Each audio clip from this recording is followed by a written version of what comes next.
అప్పారావు గారు వచ్చిన దగ్గర నుంచి చూస్తున్నాను మైక్ పట్టుకుని ఓతగా మాట్లాడేస్తున్నారు. ఏంటి మీరు కూడా జగన్నాథ్ టీజర్ లాంచ్కి వచ్చారా? లేదు, పానీపూరి అమ్ముకోవడానికి వచ్చాను. What are you talking? This is the right way to talk Vinodini. అరే ఇప్పుడు నేను ఏమన్నా సార్ అంత బీపీ తెచ్చుకుంటున్నారు? ఏం గాయ్స్, బీపీ వస్తే బీపీ తెచ్చుకోపోతే బియ్యం బస్తా తెచ్చుకోమంటావా? బీపీ వస్తే బీపీ తెచ్చుకుంటారు. రవి గారు ఇప్పుడు నేను ఏమన్నానండి? కర్రిమక్కపోవడం అంత కోపం తెచ్చుకుంటున్నాడు. ఏం అబ్బాయి గారు, కోపం వస్తే కోపం తెచ్చుకోపోతే కత్రినా కైపుని తెచ్చుకుంటావా? కరెక్టే కదండి. కోపం వస్తే కోపమే తెచ్చుకుంటారు, కొబ్బరి బండం తెచ్చుకోరు. కోపం వస్తే కోపం తెచ్చుకోపోతే కోకో కోలా కాకపోతే ఏం తెచ్చుకుంటారు? లేపుతున్నావు నువ్వు? మరి నోరు తెరిస్తే నోరు లేకపోతే Nagarjuna sir door లెగిస్తుందా?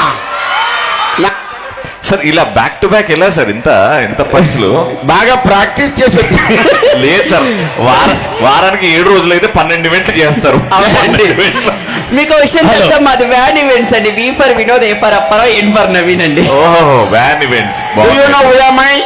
Respected Nara Chandrababu Naidu గారు, ఏపీ సీఎం గారు తెలుసు. ఇంకా చెప్పాలంటే respected deputy CM power star Pawan Kalyan గారు రాత్రి ఫోన్ లో మాట్లాడాను, జాగ్రత్తగా. ఏంటి రాత్రి ఫోన్ లో మాట్లాడారా? ఏమన్నారు?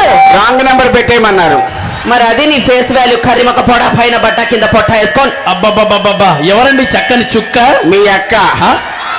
అదిగా సార్, ఎవరని అడుగుతున్నాను? మా ఆవిడరా. ఓ మనావిడ. దవడ పగిలిపోదు. మై వైఫ్ పేరేంటో? సోనాలి. బిందెనా? ఆ వెనకాల నొత్తలున్నా తీరా.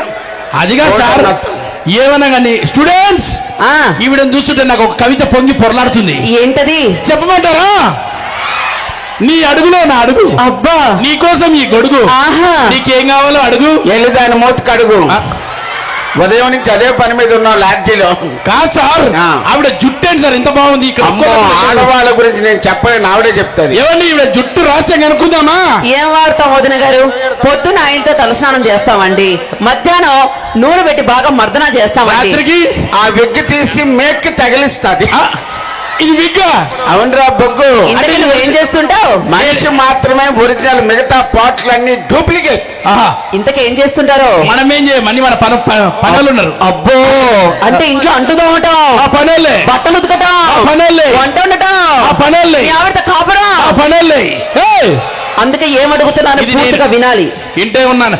అప్పారావు సార్, కడపకు వచ్చినప్పటి నుంచి ఆలోచిస్తున్నాను. రాయచోట్ల నాకు సంబంధం ఉంది, వెళ్ళి చూసుకొని రమ్మన్నారు మా వాళ్ళు. అంటే ఏంటి, పెళ్లి చూపులకి వెళ్తున్నారా?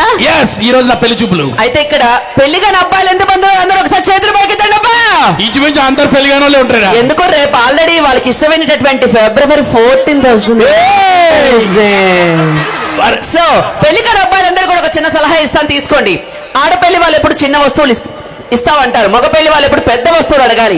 ఫర్ సపోజ్ వాళ్ళు బండి ఇస్తారన్నారనుకో, మీరు కార్ అడగండి. వాళ్ళు కూలర్ ఇస్తారన్నారనుకో, మీరు ఏసీ అడగండి. సూపర్. వాళ్ళేమో పిల్లని ఇస్తామంటే నువ్వు తల్లిని ఫ్రీగా అడుగు. అడగొచ్చా సార్? అప్పారావు గారు, వాళ్ళ గురించి వదిలేయండి, కానీ నాకు పుట్టినప్పటి నుంచి ఒక డౌట్ ఉందండి. ఎలా పుట్టావనా? కాదు మరి, ఇప్పుడు ఫైర్ స్టేషన్ లో అందరూ కత్తి లాంటి కుర్రాళ్ళే పనిచేస్తారు కదా, ఆడవాళ్ళు ఎందుకు పనిచేయరు? Give him a big round of applause. మగ ఆనిముత్యాల క్లాప్స్ కొట్టాలి. ఎంత మంచి ప్రశ్న అడిగాం పాప. నీకు గొలగొలపే ఉందా? గూగుల్ పేనా? ఓకే, ఉంది. ఉంటే ₹1,00,000. ఎంత మంచి ప్రశ్న, మళ్ళీ అడుగు. ఫైర్ స్టేషన్ లో అందరూ మగవాళ్లే పనిచేస్తారు, ఆడవాళ్ళు ఎందుకు పనిచేయరు అంటున్నా. ఎందుకు పనిచేయరంటే ఆడవాళ్ళకు మంట పెట్టడం తప్ప ఆర్పడం తెలీదు. ఓహో, మీరు అంత తెలివిగలరా? అమ్మ, మీరేం తప్పుగా భావించకండి. మీరంటే నాకు రెస్పెక్ట్. ఎందుకంటే తండ్రి గాని, కొడుకు గాని, తమ్ముడు గాని, అన్నయ్య గాని, వ్యవసాయానికి గాని, కర్మారకు గాని, ఆఫీస్కి కానీ వెళ్ళి ఆ మహాతల్లులు తెల్లవారు 4 గంటలకు అంటిస్తారు పొయ్యి, రాత్రి వరకు ఆర్పరు. అంత రెస్పెక్ట్ ఉన్నాడు అయితే నిన్నటికి నిన్న శాంతి ఇంటికి వస్తే ఏమన్నావు నువ్వు? What are you talking? Hello, ఏంటి కోకిల, తప్పు మాట్లాడుతున్నావు. నేనేం తప్పుగా మాట్లాడలేదు, కరెక్ట్ గానే మాట్లాడా. సారీ, నేను హర్ట్ అయ్యానండి.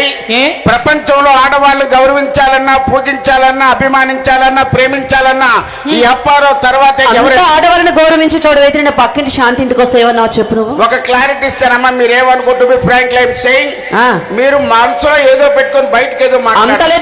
దన్ను అంటది నీకు చెప్తారా? సరే, నీ క్లారిటీ ఇస్తాను. చెప్పు. ఉదయాన్నే మన ఇంట్లో టిఫిన్ చేసే టైంలో మన ఇంటికి ఎవరైనా వస్తే మనం ఏం చెప్తాం? ఏమంటాం? రండి టిఫిన్ చేద్దాం అంటాం. అదే మధ్యాహ్నం భోజనం టైంలో ఎవరైనా వస్తే మనం ఏం చెప్తాం? రండి ఫోన్ చేద్దాం అంటాం. నువ్వన్నా మీ ఫ్రెండ్ నేను రాత్రి పడుకునే టైంలో వచ్చింది రండి పడుకుందాం అన్నాను. తప్పున్నారా? కొట్టి చంపేస్తారు నిన్ను.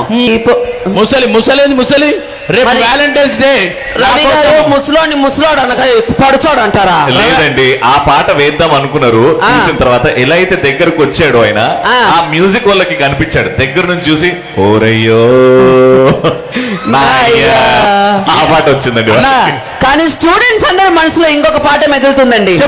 చెప్పు ఆ ఎనర్జీ పోయే పువ్వాని కూరగాలెందుకే. అన్నా నేను ఉండాలనే వెళ్ళిపోవాలన్నా. సరే ఇదంతా కాదు, అక్కడున్న ఎనర్జిక్ స్టూడెంట్స్ చూస్తుంటే కోయారే కోయ్ కోయ్ కోయా బమర్రె సంద మామాయా కోయ్ కోయ్ కోయ్ కోయ్ అదిగో కోసేస్తారట నిన్ను. మరి కొద్దిసేపట్లో. అప్పారావు గారు మీరు రావాలి సార్. ఇలా అయితే కష్టమే ఇక్కడ. అదేదో అనౌన్స్మెంట్ చేస్తున్నారు ఇందాక. అగో ఆయన్ని పిలుస్తున్నావు. బుద్ధి లేనన్ను అసలు పిల్లని ఎలా చూసుకోవాలో తెలీదు కరిమకమోడికి. ప్రపంచంలో నాకన్నా భార్యను ఎవరు గొప్పగా చూసుకోలేరు. అంత బాగా భార్యను చూసుకున్నటోడివి ఎదురుండి సుబ్బారావు గారిని చూసి నేర్చుకో. ఏమైంది? వారానికి 2 సార్లు వాళ్ళ ఆవిని సినిమాకి తీసుకొని వెళ్తాడు. నువ్వు ఏ రోజైనా తీసుకెళ్ళావా? నేను వారానికి 8 సార్లు తీసుకెళ్తానన్నాను. ఆవిడ రాకపోతే నన్నేం చేయమంటావు? ఆవిని కాదు నన్ను. ప్రతిరోజు ఇంట్లో ఒక సినిమా చూపిస్తాం. థియేటర్కి వెళ్ళి సినిమా ఏంది చెప్పు? అబ్బో ఈ వీటికేం తక్కువ లేదు నీకు. మరేమంటావు? సరే గాని ఏవండి, ఏ మాటకు ఆ మాట చెప్పుకోవాలి. చెప్పు.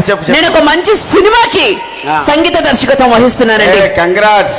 సినిమా పేరేంటో చెప్పనా? చెప్పు. నన్ను నమ్ముకో ఉన్నది అమ్ముకో. అది బాగా సరిపోయింది. నచ్చితే ఒక్కసారి గట్టిగా వేసుకోవాలి. Respected Yes. భరత్ గారు వచ్చారు కాబట్టి దయచేసి ప్రెస్ అండ్ మీడియా వారు మిగతా వాళ్ళకు దూరంగా ఉంటే సరిపోతుంది. మరికొద్ది సేపట్లో మనోజ్ గారు రాబోతున్నారు. Thank you. చెప్పమ్మా. అందులో పాటలు పాడడం కోసం కొద్దిమంది సింగర్స్ అనౌన్స్ చేశాను. పాటలు పాడేటోళ్ళు ఎవరైనా ఉంటే రావచ్చు. అమ్మా నువ్వెవరో వచ్చావు వెళ్ళమ్మా. నాకన్నా నమస్తే మేడం. నమస్తే అండి. మా ఊర్లో అందరూ నన్ను టాప్ సింగర్ అంటారు తెలుసా? టాప్ సింగర్ అంటారా? ఇంతకీ ఏం పాడుతుంటారేటి? అయ్యో నేను అన్ని పాటలు పాడేస్తానండి. సరే ఒక మంచి పాట పాడండి. అలా కదా, కానీ మీరేదో సినిమా తీయబోతున్నారంట కదా, దానిలో ఏదైనా సిచ్యువేషన్ ఇస్తే దాన్ని బట్టి ట్యూన్ కట్టి పాడేస్తానండి. సరే గాని ఒక మంచి సిచ్యువేషన్. ఇప్పుడు మా జబర్దస్త్ యాంకర్ బ్యూటిఫుల్ రష్మి గారు ఎంతమందికి తెలుసు ఇక్కడ? అదే జబర్దస్త్ లో రైజింగ్ రాజు గారు ఎంతమందికి తెలుసు ఇక్కడ? వారిద్దరికి పెళ్లి జరిగింది. ఆ సిచ్యువేషన్ ఏం పాట పాడతా పాడు. రష్మి గారికి రైజింగ్ రాజు గారికి పెళ్లి. ఎస్. ఓ మంచి సాంగ్ ఉందండి. పావురానికి పంజరానికి పెళ్లి చేసే పాడు లోకం, కాళ్ళరాత్రికి చందమామకి ముళ్ళు వేసే మూడలో. ఆపు. శుభమా అని పెళ్లి చేసుకుంటే పావురానికి పంచడానికి పాడతారా? బుద్ధులిందానా?